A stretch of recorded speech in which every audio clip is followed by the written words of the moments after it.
All right, good. So we were talking about the electrochemical cell where we had zinc and zinc ion on one side and silver ion on the other.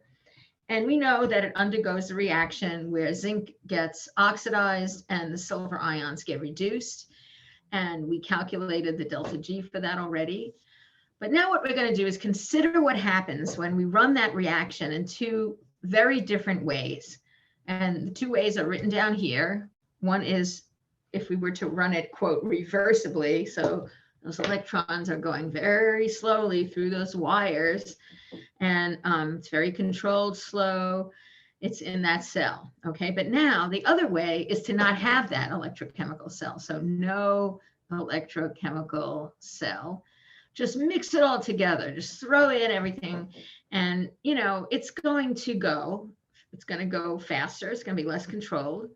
There's going to be no wires and no work done. Okay, so no extra work will be done. Now, of course, these are two completely opposite situations, right? And everything in between is possible. Well, reversible is not really possible, but you know, even if you did have an electrochemical cell, chances are it's not going to be perfect. But anyway, there's all kinds of in-betweens, but in PChem, we basically study these two extremes. But, you know, realize that all other things are possible in between. So what I want to do is consider, you know, all the different parameters that we come across in this problem, you know, the delta G, the delta H, the delta S, then we have heat, we have Q Sir, right? We have the extra work. We have the delta S total and the delta S surroundings. I guess I should have said that first. And so what I want to do is to compare these for these two different extremes of running this reaction.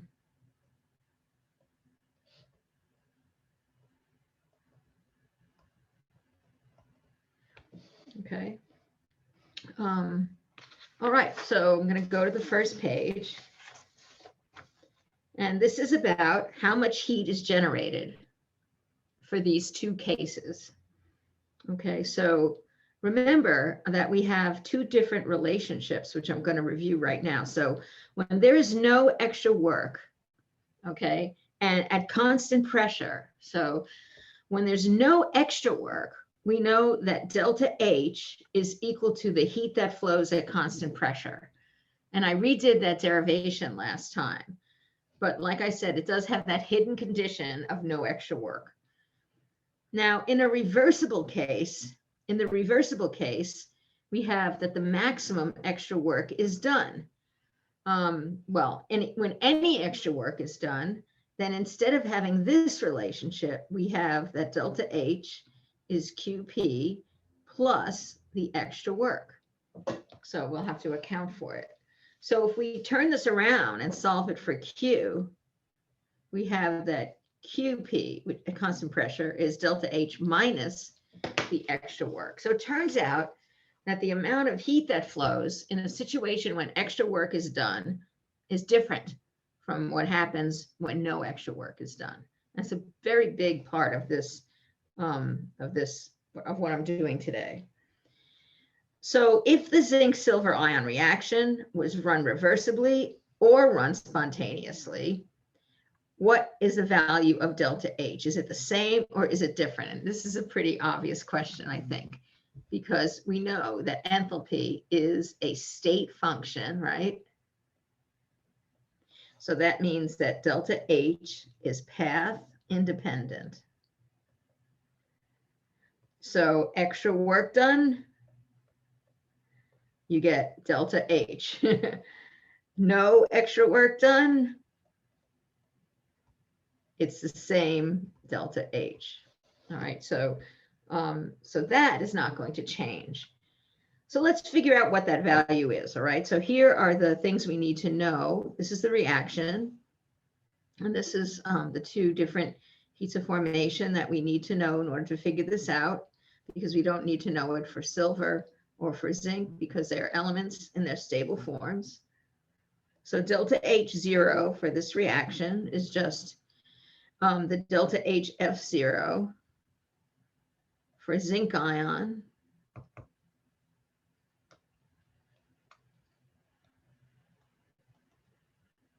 minus 2 times the delta HF0 for silver. Wait.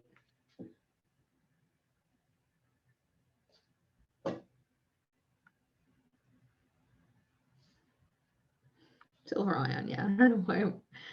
Okay. So that's just negative 150. Come on, don't do this to me so early in class. That's not fair. It's not right. It's just a little delayed, you know.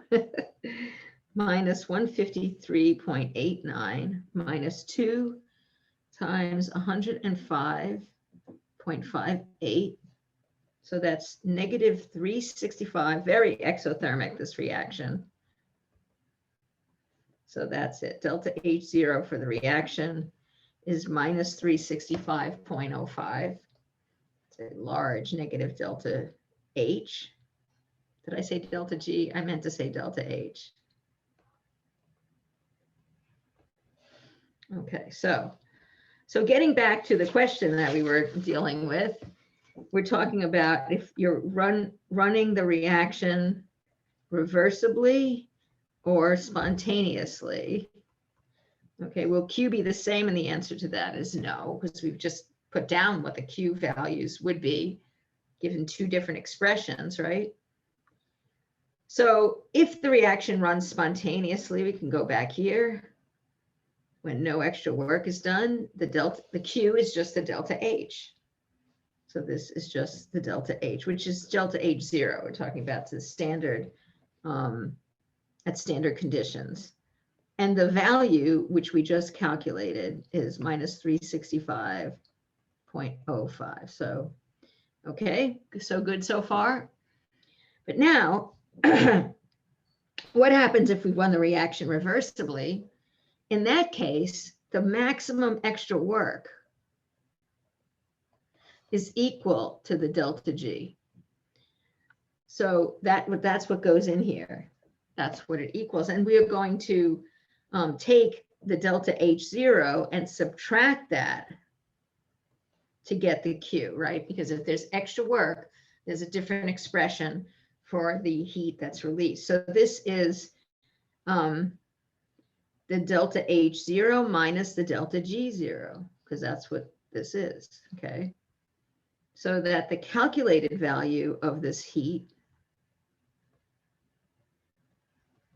there's your delta H, and now subtract the delta G, okay? And this comes out to negative 63.77 kilojoules per mole.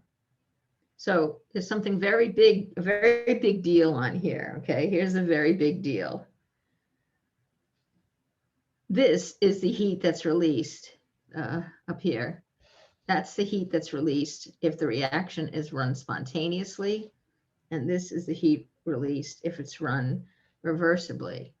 So, you know, why is that such a big deal? Well, what it's saying is that if extra work is done, that less heat is released. There's less waste of heat. Okay. And that's you know, that's the thing that we like as you know, people who are interested in energy. So what happens here is that much less heat is released.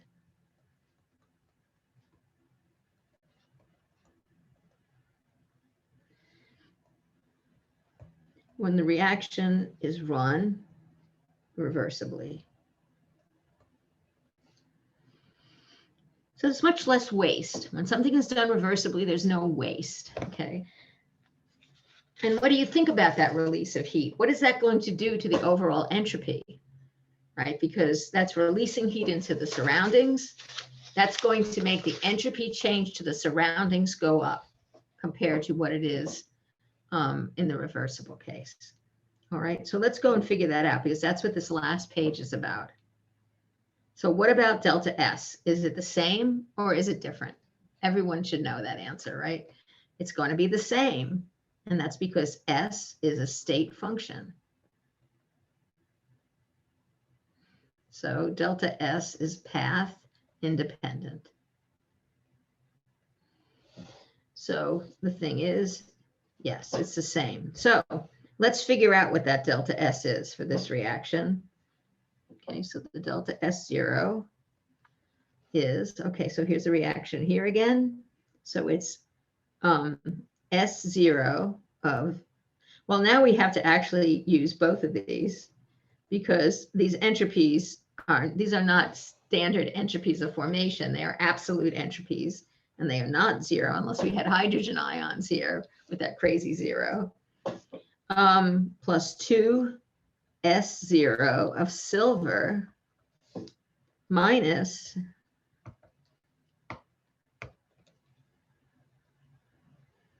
S0 of zinc solid minus 2 S0 of silver ions. So putting all these numbers in, let's see, minus 112, this is joules per Kelvin mole, minus 112 plus 2 times 42.55 minus 2 times 72.68. Oh, I should put that in this right order that I'm in. 1 times 41.63 minus 2 times 72.68. Okay, and that comes out to negative 214 joules per Kelvin per mole. Okay. And it's the delta S is this regardless of how we run this reaction.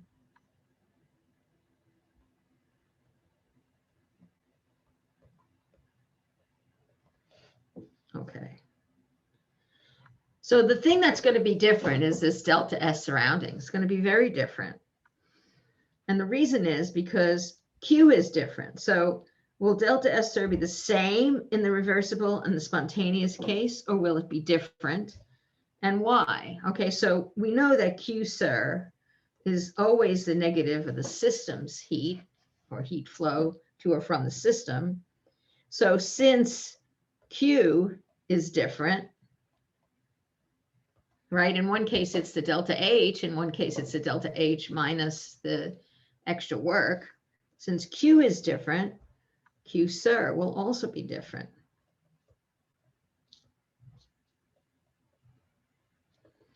But we can easily find what Q surroundings is by just starting with Q, because we know what Q is in both of these cases.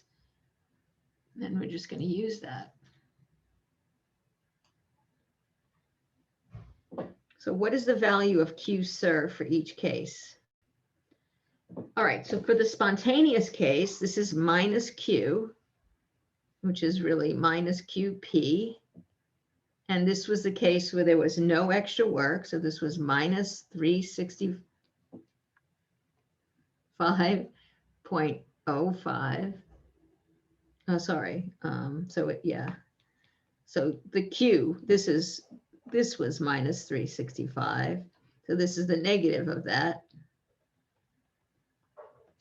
which is 365.05. Okay. And now, in order to figure out the delta S, we just have to divide by the temperature.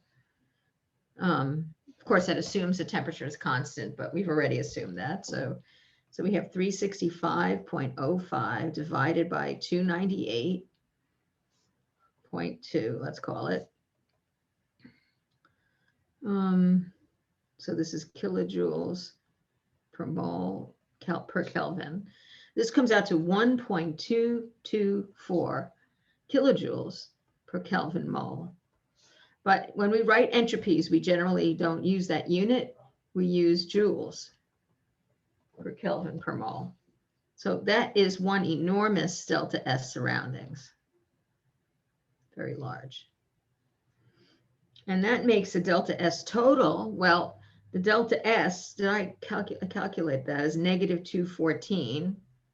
So this is delta S plus delta S surroundings. Comes out to 1010 joules per Kelvin per mole. That is a really large positive delta S total, which makes sense because a whole ton of heat, 365 kilojoules per mole, was put into the surroundings. The delta S had a modest decrease, which is based on the structures of the different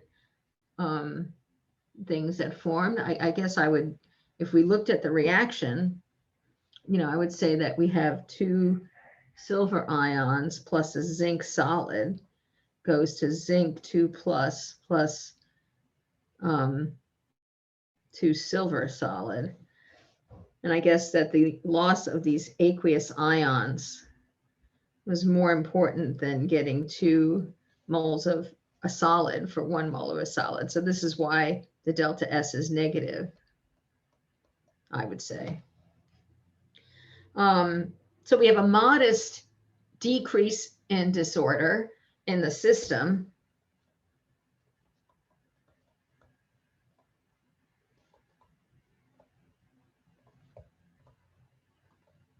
And we have a huge increase in disorder in the surroundings.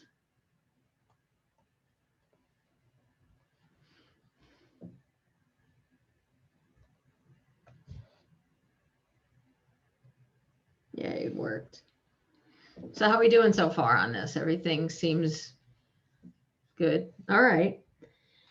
So now let's do the reversible case.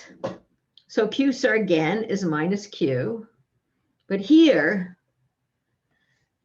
Q, which is QP, is delta H0 minus that extra work. All right. So Q is minus 63.77, which we calculated earlier, which means that Q sir is just 63.77. So like I said, there's much less heat that's going into the surroundings. So the change in entropy to the surroundings is going to be much smaller.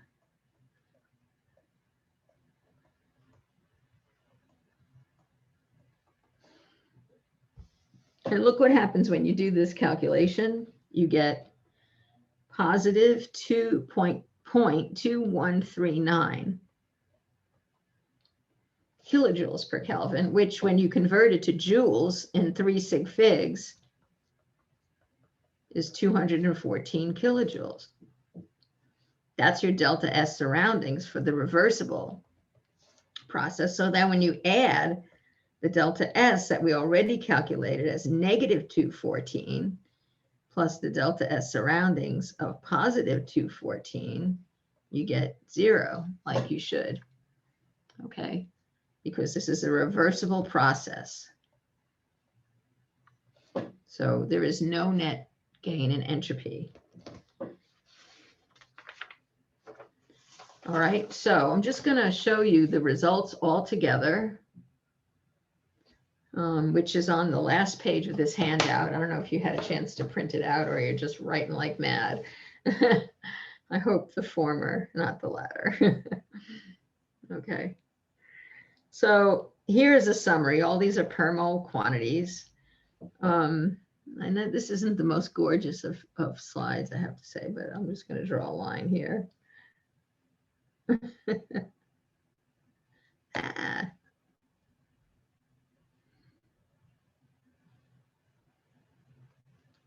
Not so nice. I don't know. I must have made this slide before. I don't know. There, that looks lovely. And now we have the difference between the spontaneous case and the reversible case. So you could see right away that these guys are the same, as we said, because these are state functions.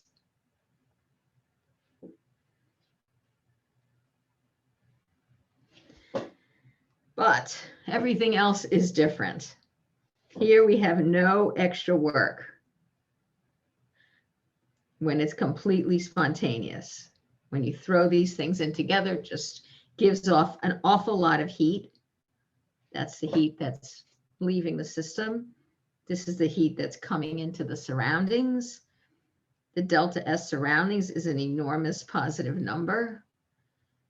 And so the total entropy is quite positive, right? So this is very positive. So it's very spontaneous, right? Okay. I'm laughing because I'm thinking of being a little bit pregnant, you know.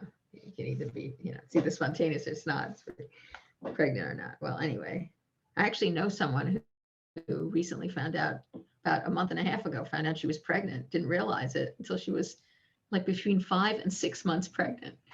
So now she only has a 3.5-month pregnancy. That baby is due in a month. I can't believe it. Anyway, it's kind of cool. Anyway, so what happens is kind of spelled out here, you know. So first of all, I want to say that all the state functions, of course, their deltas are the same. It has to be. So the difference is in the extra work that's done, and that leads to a difference in the heat released, and of course in the total entropy generated. So in the reversible case, you have the maximum amount of extra work. In the spontaneous case, you get 0, zilch, no extra work. Okay, so because of that, that gets subtracted from the delta H and the Q, and therefore there's much less heat released in the reversible case. In the spontaneous case, it ends up in the surroundings and gives rise to a very large positive delta S surroundings, which leads to a very large positive generation of entropy generation. That's what the engineers say. I say delta S total, but it's called entropy production in a lot of books. So a lot of entropy is produced. How's that? So that's pretty cool, I think. And so I want to tell you something though that is glossed over here that I just kind of glossed over it. But what we showed is how a reaction with a negative delta G0 can be used to do electrical work. But the thing that I glossed over, which I need a little more room than they're going to give me here.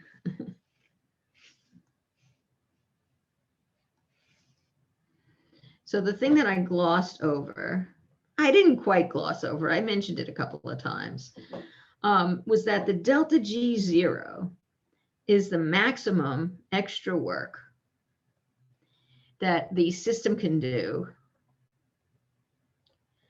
under standard conditions, because that's what that little thing there means, under standard conditions. It's the maximum extra work the system can do under standard conditions. Okay. What is standard conditions? I mean, and we know that it's 1 bar for gases, but it's actually 1 molar for solutions. Okay. And it's 298 unless it says otherwise. So you can have standard conditions at a different temperature as well. But if it doesn't say, then it means 298. All right, so the thing is that, you know, concentrations do matter, you know. And if you happen to have equilibrium concentrations in your electrochemical cell, for example, so if you have equilibrium concentrations of silver ion and zinc, so you have 1 molar of each, guess what? that reaction isn't going anywhere, okay?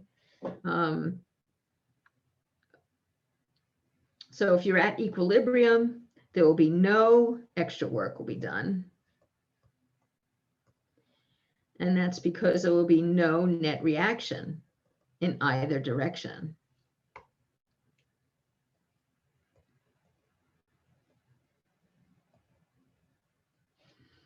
Okay, so dealing with the concentrations is something that we're going to do really in the very last couple of classes. So I'm going to sort of postpone discussion of that. So dealing with concentrations of reactants and products, that's going to be in the last, I think, 2 classes, where we derive something called the direction prediction equation.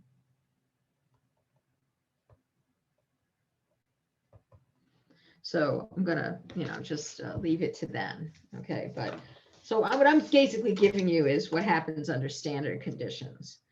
By the way, same thing for this reaction is going to go forward under standard conditions if delta G is negative.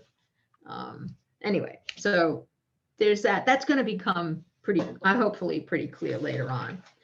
So what I wanted to show you here is, this is a very well-known reaction. With a tiny little spark, it just gives you a giant fireball. And when it runs on its own, you would get no extra work done and plenty of heat released.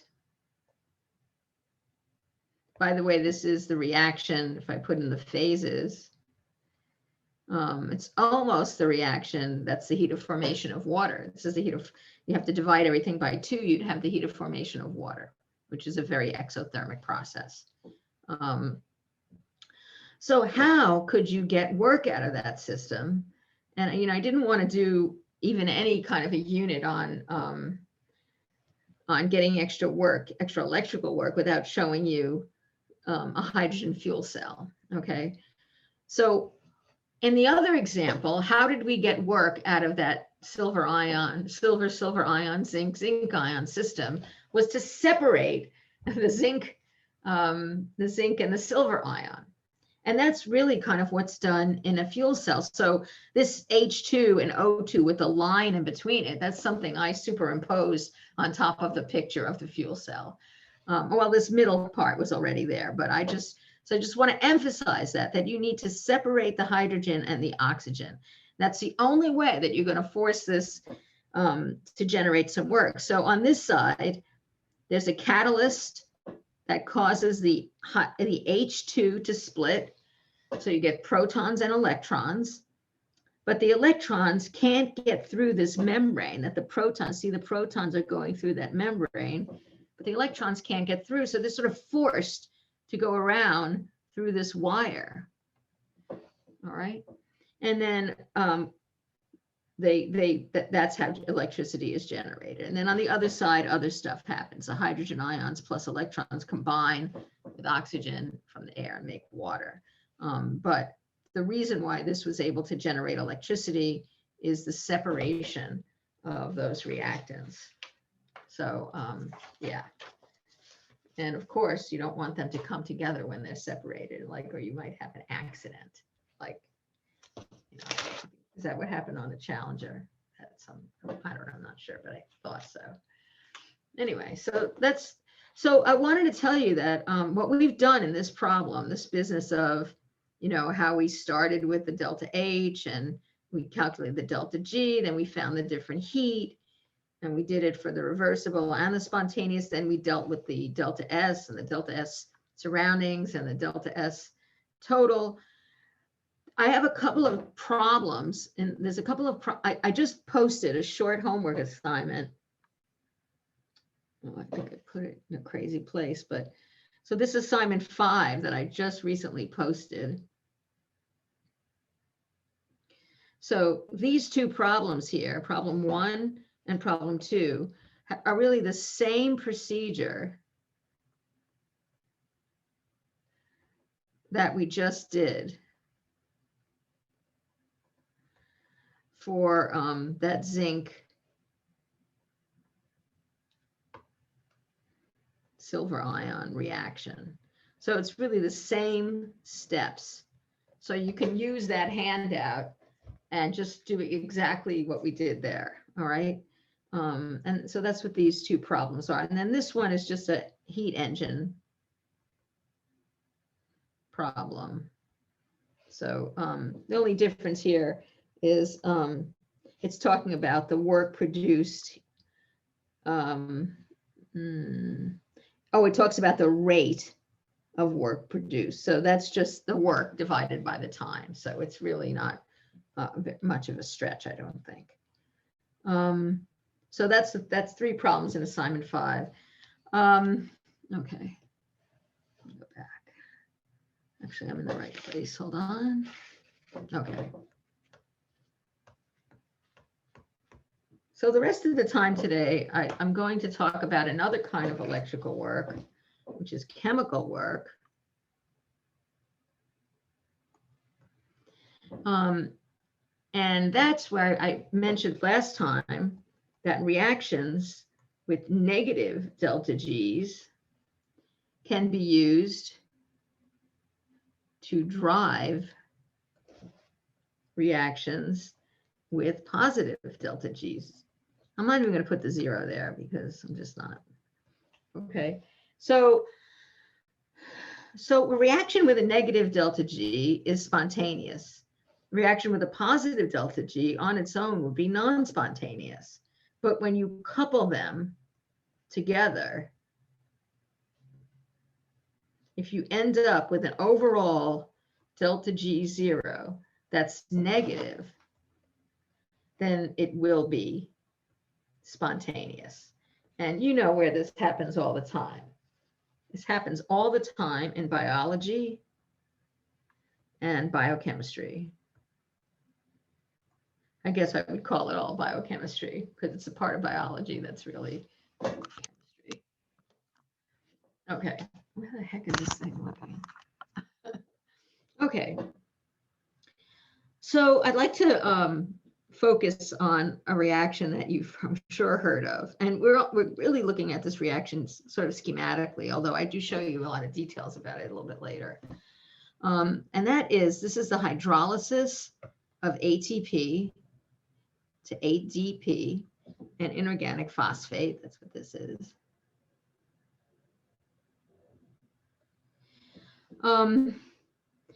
Yeah, so this is called a hydrolysis reaction with water. And this reaction that has a negative delta G 0, which we say it's exergonic. So that's the word that's used for a negative delta G as opposed to exothermic for a negative delta H. And it would be endergonic if it was positive. The delta G 0 is about negative 31 at physiological temperature. It's actually pretty close to that at room temperature as well. In fact, I'm going to give you the numbers. So at 298, I think these are the right numbers. Delta G 0 is minus 31.3. Delta H is minus 28.1. And delta S is a positive 11 joules per Kelvin per mole. Okay, so I like to talk about this reaction because sometimes a student, even in general chemistry, will ask me about what I'm talking about when I start to talk about reactions and the energy changes in those reactions. Okay, and I tell them that it requires energy to break a bond, and it releases energy when you form a bond. I should say when forming. a bond, okay? So students of biology will often think about this ATP reaction, right? Where the ATP becomes ADP and P, and that this is breaking a bond, right?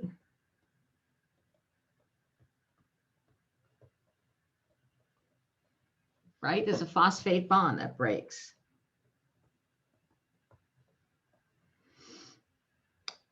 So, occasionally someone, Jen Chem, will ask me, well, if this is true, then why is it that when ATP goes to ADP plus phosphate, why is energy released? Because you can tell right there, energy is released, okay? And the delta G is negative largely because of the delta H, right? Delta G is delta H minus T delta S. This is negative. This is smaller magnitude. And that's why that delta G is negative. Okay. Now, I don't know if you've ever discussed this in any of your biochemistry classes. Have you? Have you ever heard this discussed in a biochem class? I'm sure somewhere along the line it must be discussed. Nobody here? Well, it's kind of a little bit of a dilemma because, but it's not really a dilemma. It's just a misinterpretation, a misconception. So I'm going to talk to you about this.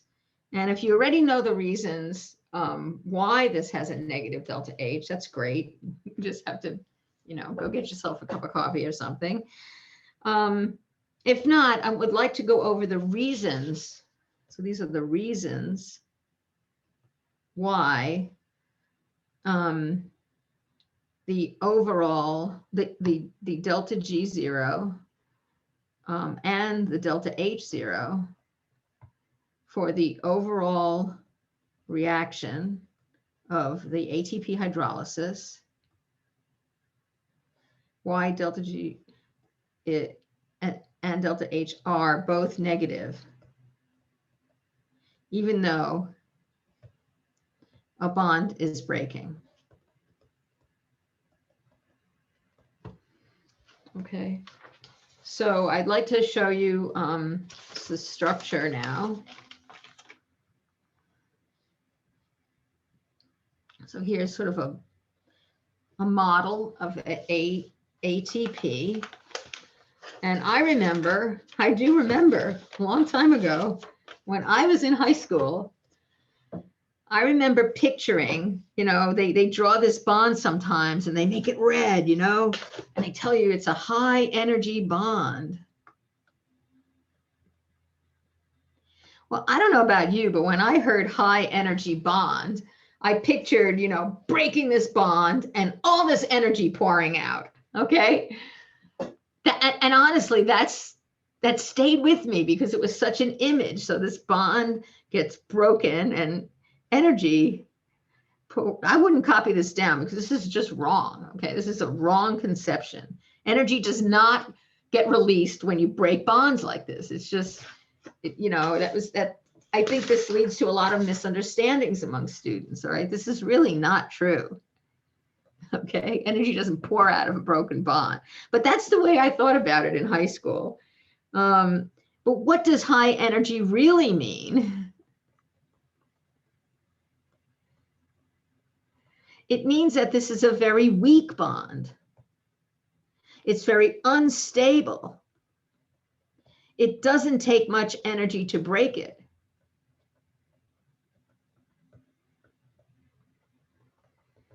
And the reasons why the delta G and the delta H's are negative, I really am talking about the delta H because the delta G is largely based on the delta H. The reason why the delta H is negative is really not because this bond is breaking, right? Other bonds, by the way, are forming too in this reaction, not just one thing happening. But I find this is a very common misconception, so I really like to go over this. So I'm going to tell you the other reasons, and this you may have heard in biochemistry classes. So there are actually 3 reasons why the delta H is negative Okay. Well, actually, there's four. One is that the phosphate bond is very weak, so it doesn't take much energy to break it. So 4, if you include the phosphate bond, is very weak. Doesn't take much energy to break it.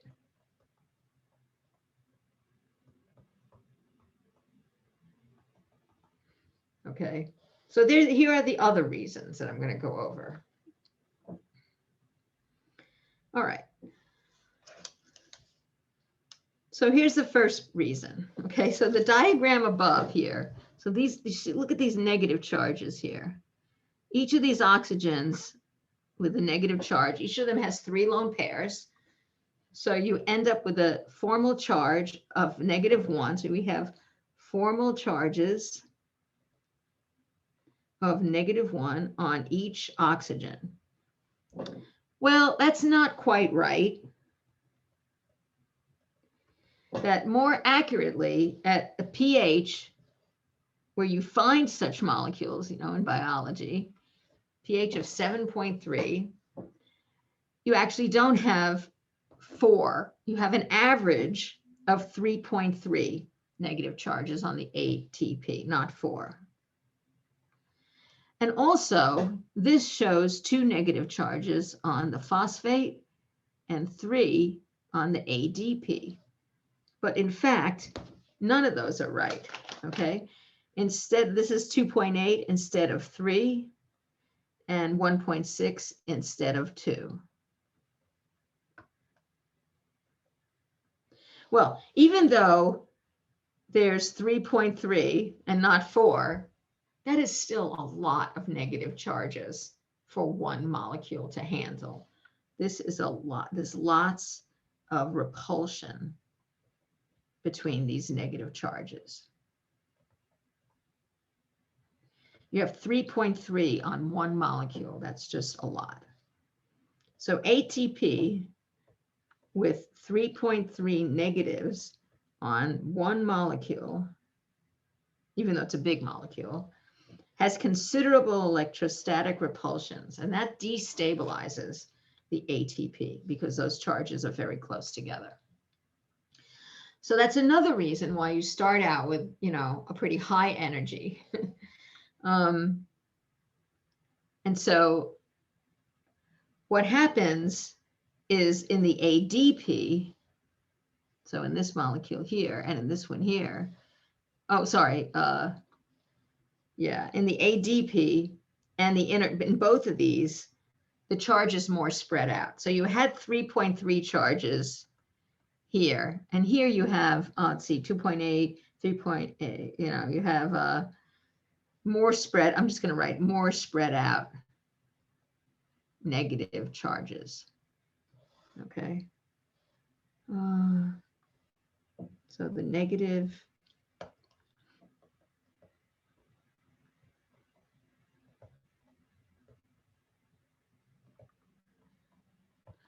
in ADP plus P, so there is less repulsion. Okay, so that stabilizes the products relative to the reactants. Okay. Then there's another thing. So when you add up all the charges, so you had 3.3 on ATP, and now you have 2.8 and 1.6, add those up, that's 4.4 on ADP plus P. Okay, so you actually have more negative charges. Even though they're spread around, there's more of them, and that's good for stability. You don't want them close together because that's destabilizing, but you have more of them. So there's 4.4 negative charges, and these are stabilized by ion dipole interactions with water. So these are stabilized more by ion dipole forces.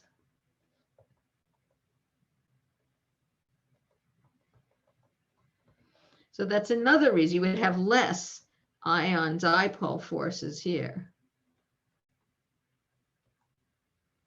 or fewer ion dipole, whatever.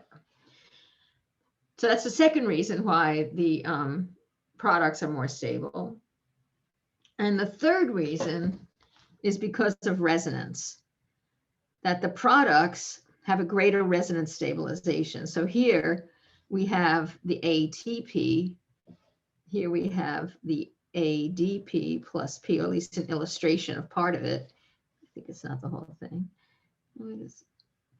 Anyway, no, it's not.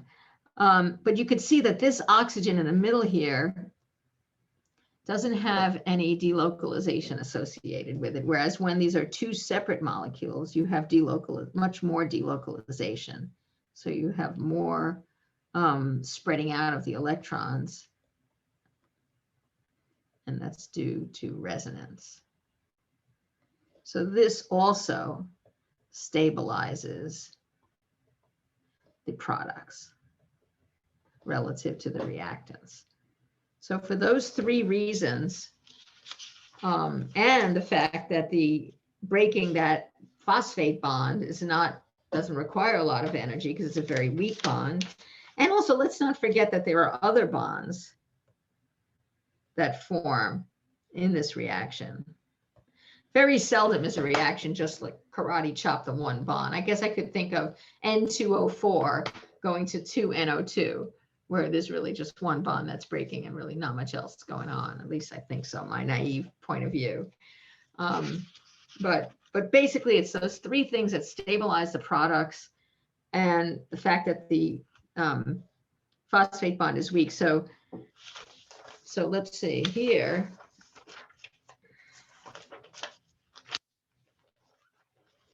So I just want to reiterate that while they're called high energy phosphate bonds, what that high energy means is that they're really not stable. They're actually very weak bonds. So I've said this already. What it means is that the bond dissociation energy will be small, right? That's the energy required to break this bond. That's going to be pretty small. Right. So one thing, though, I wanted to tell you, because I thought about it. It's like back when I said that there's, what did I say? I said that there's one, when I was telling you what those charges really were. See how it says there's 1.6 negative charges on phosphate? And I thought about, well, how do you know that? What's there to tell you that? And I did a simple like Gen Chem calculation, and it came out right on the money. And I wanted to show you what I'm talking about. So basically, there are two different species here, right? You've got your H2PO4 minus and your HPO4 2 minus, right? So here's the overall structure. Not going to put in the lone pairs, but you'd have -1, -1, and this is a double bond, so there's no charge. So that's HP, wait a minute, hold on, that's that's HPO4 2 minus. But you could also have H2PO4 minus. So one of these would be protonated, okay? So that you have an H over here as well. And then you would only have a -1 charge. So what you're given is that physiological pH, physiological pH is about 7.3. Is that what it said here? At pH 7.3. That you have about 1.6 negative charges on this phosphate. So the way you figure out how many, what the ratio is of these two different species is you can use the Henderson-Hasselbach equation.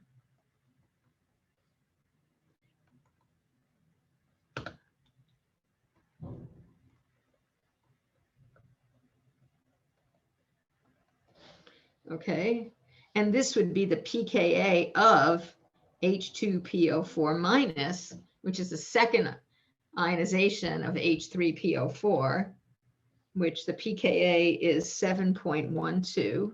So that's the negative log of the Ka. And so we have 7.3 is 7.12 plus the log of what this ratio is. I'm going to call that X. And if you solve for X, this is 0.09. And then you take 10 to the 0.09 to solve. So this is a log of X. 10 to the 0.09 is 1.23. So that means that you would have 1.23 times as much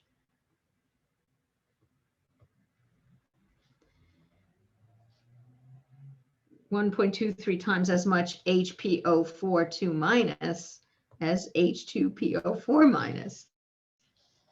So how would you kind of like doing a weighted average? You're saying, okay, 1.23 times -2 plus 1 times -1 over, sum them up, 2.23.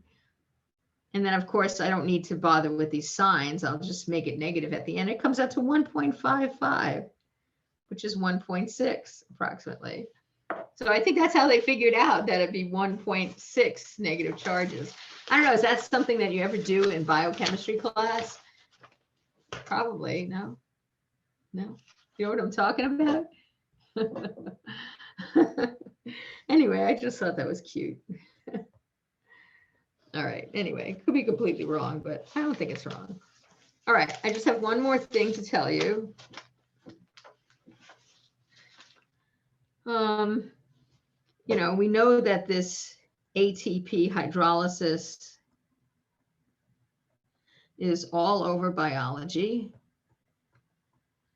where you have the negative delta G0 of this reaction coupled to reactions with positive delta Gs. Okay, so that the overall would be negative.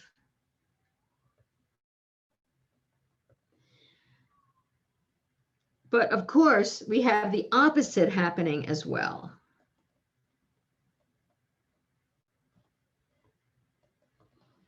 And these reactions that I'm talking about, you know, could move muscles, you know, make proteins.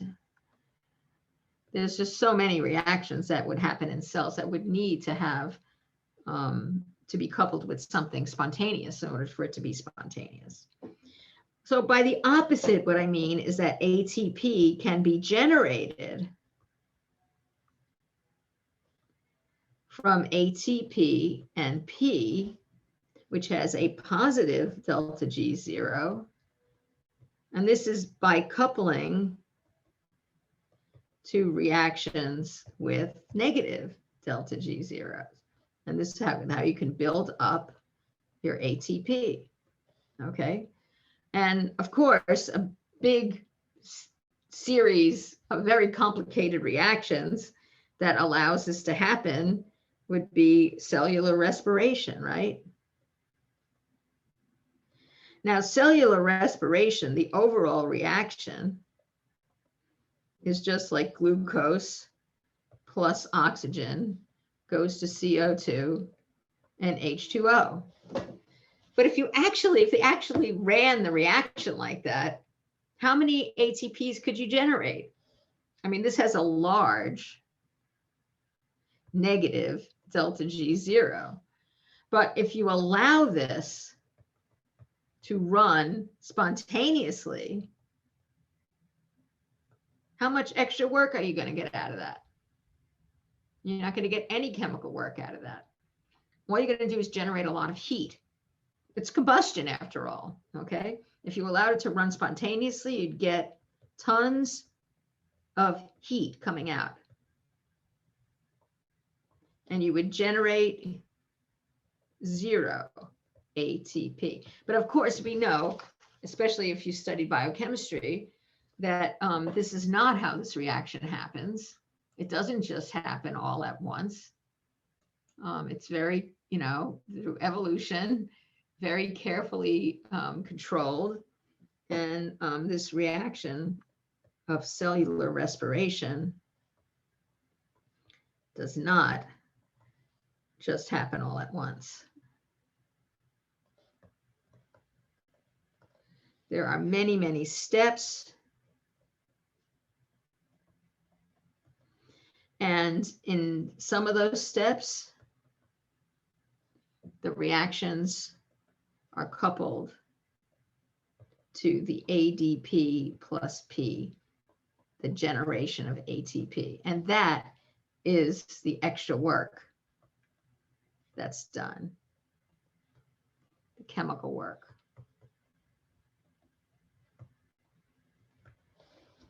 Okay. So I have this, this problem.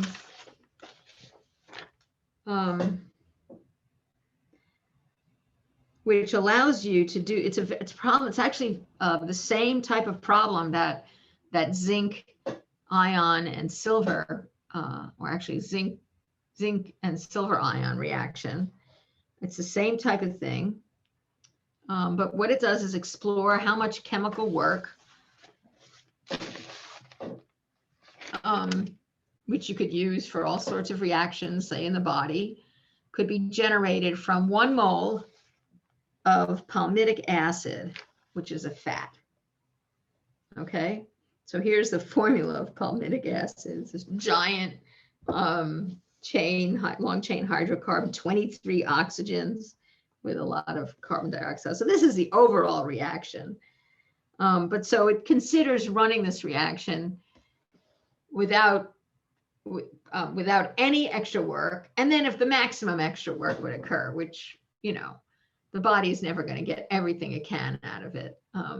But what could it get if it did? So this is where you're answering the kind of questions like, what is the maximum amount of chemical work? So you have to calculate the delta G. Under what conditions would this much work be obtained? So what's the answer to that question? When do you get the most work? When you run the reaction reversibly, right? As opposed to just letting it go.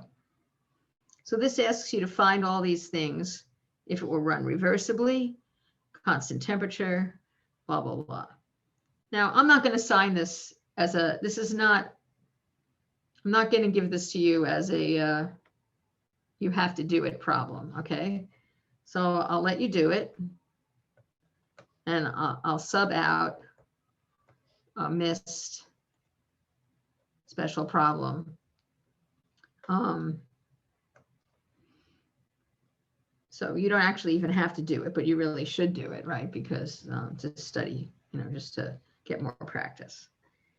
And then, so here it is the reversible versus the spontaneous. And here there's some extra questions, which I think this question is pretty straightforward. And then it asks you to write a little thing about it. Okay, so that's that. There's also another page which talks about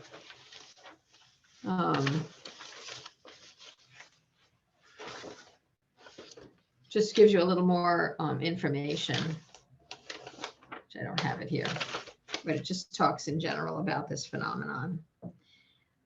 So, so this was assignment 5 that I told you about before. It's basically the same thing that we just did with that other problem. And then there's going to be one other assignment this semester.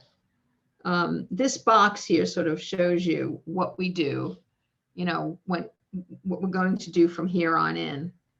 That we're going to do sort of bits and pieces of a couple of different chapters. And we're going to start this the day after Thanksgiving, a Monday. So we'll start this on Monday.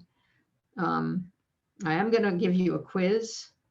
I'm almost done with it. It doesn't have this type of problem in it yet. That'll be on the last quiz.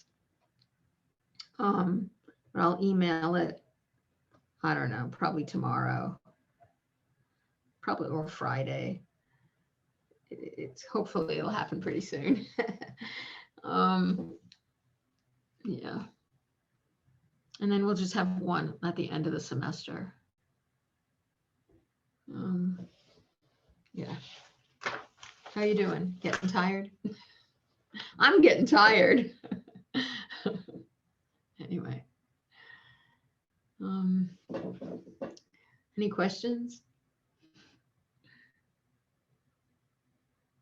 All right. Well, I hope you have a good holiday. By the way, my husband's test came back negative. Good. For COVID. Is he feeling better, Dr. Cooley? What? Is he feeling better? Yeah, he still has a very low fever. So we went for some blood work today. He went for another test, COVID test, but I don't think he has COVID. I mean, the PCR test was negative. It wasn't one of those fly-by-night, run-of-the-mill tests. It was a PCR test. So I haven't been avoiding him quite as much as I was before. Yeah, so, well, we just, anyway, yeah, I think he's feeling better, but he's not feeling great, you know, so we'll see. Anyway, have a good Thanksgiving. Thank you, you too. And I'll see you back Monday. Monday night we have, the phase lab to talk about. Okay, all right. I'll have to get back. Yeah, she's gonna get back. All right. Or you got my email, right, about the lab? Yes, I did. Okay. Thank you. It looked good, yeah. Okay, right. yeah, no, I was just getting confused because I was getting negative numbers, so it was just throwing me off a little What bit. was a negative number? So the fraction denatured in the beginning, I was getting some of them that were negative. Oh, yeah, at the beginning and at the very, I think the place where you need the FD is right near the transition temperature. So those numbers at the very beginning and numbers at the very end, they're just gonna, there's a lot of noise in it. Okay, yeah, that's what I thought. That's why I just wanted to double check with you. Yeah. But thank you for looking that up for me. Yeah, right, because if the one started at 0, right, then if it's just a little off, it's gonna be negative. So Right. yeah, no, it's fine. Your numbers look pretty good. I went through and did the rest of the calculations with them, so you're gonna be fine. But like I said, if you use those temperatures, they're pretty close. They look like they were pretty much on a line, so that's good. Okay, perfect. Thank you, Dr. Cooley. You're welcome. Bye. Have a good weekend. Bye. Thank you, you too. Have a good Thanksgiving.